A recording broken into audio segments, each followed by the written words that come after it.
Portem la friolera de 25 anys treballant, molt.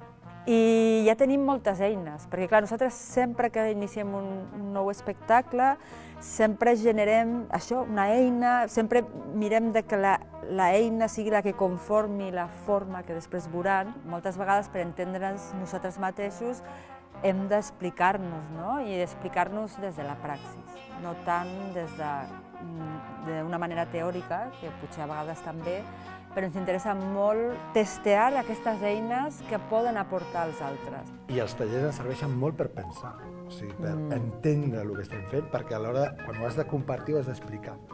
És un taller molt nou per nosaltres també, perquè l'hem anat entenent i fent a mesura que anàvem fent la peça i que estàvem compartint amb aquest grup. La premissa amb la que van iniciar és la cura entre subjecte i objecte, no? I a mi sempre m'ha interessat la capacitat que té l'art per curar. Per això em vaig apuntar i el que he estat veient aquests 5 dies han estat 2 professionals disposats a ensenyar i a crear un espai que tothom pogués participar, no hi hagués jutjament i que es produís la cura d'alguna forma, no?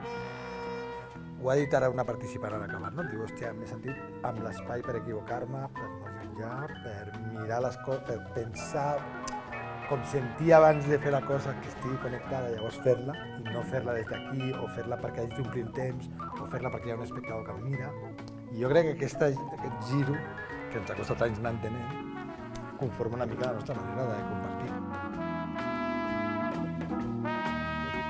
La idea era intentar curar, o sea, una persona se ponía delante tuyo, te explicaba una dolencia y tú, con algún objeto que tenías, intentabas curarlo.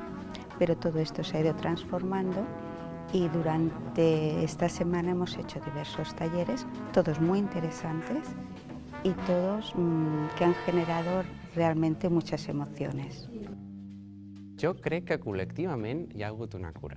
Col·lectivament, potser en coses petites o potser que d'aquí un temps ressonarà.